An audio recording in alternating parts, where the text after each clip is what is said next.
too early to dig for Midnight Gold, but we're going to review it anyway.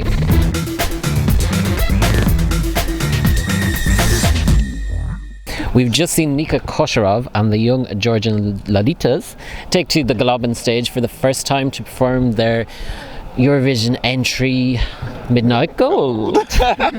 We're not digging for it.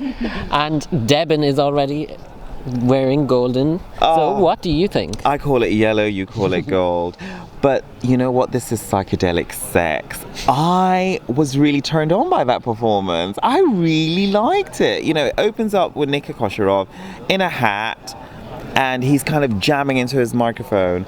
They're panning it in such a way that it's almost psychedelic. So it's like two faces merging into one, and that theme kind of rides on throughout their performance. It was hot.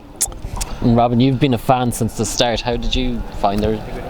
Yeah, it's one of my favourite songs, and the performance was really good. I think it works really well with the song. Lots of split screen techniques, lots of mirroring, so it creates this kind of weird psychedelic sort of uneasy feel.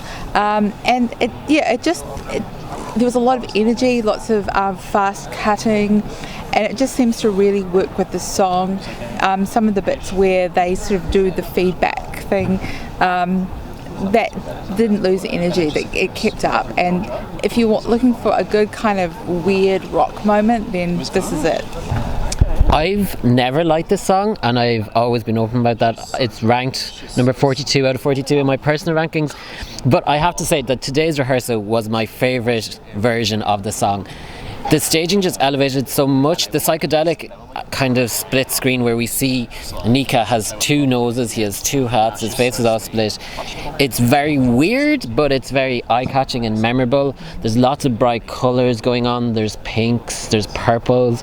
It's all very crazy, and it's like you took a trip to Georgia via Amsterdam, and I don't know what to think. Oh, you know what? But you know, this is what I really love, where songs that we didn't like initially now surprise us with staging, and that's what staging is meant to do. It's meant to elevate the song, give it lift.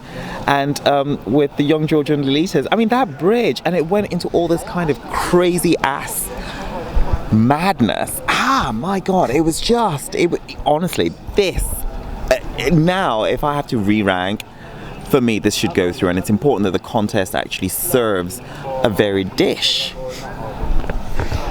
I did notice between the two rehearsals, they changed a few of the shots, so the split screen ones didn't quite look so weird the second time around, so you get two full heads rather than kind of a half head with two noses.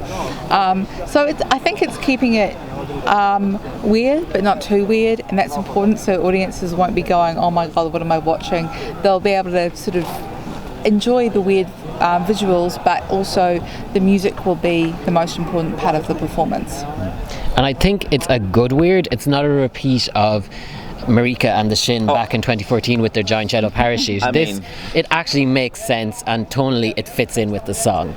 But for me, beforehand I had it ranked at the very bottom of the semi-final, but I think now it's elevated in my rankings, but I think it would be maybe 12th or 13th in the semi. I don't think it can qualify. For me, if this qualifies, it's justified. And you know what I love about it as well? The movement as well. So they're not just relying on camera angles. There's a point where he takes his hat off and then rocks it out with his hair, and it's just got dynamism, it's got drive, it's got power, it's got punch, and it's crazy, but it's good crazy. Yeah. This now, I'm totes in love with it.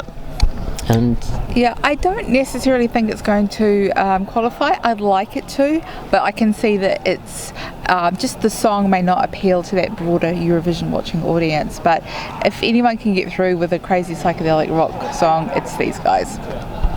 so that's what we think. What do you think? Let us know in the comments below. Be sure to subscribe And give us a like.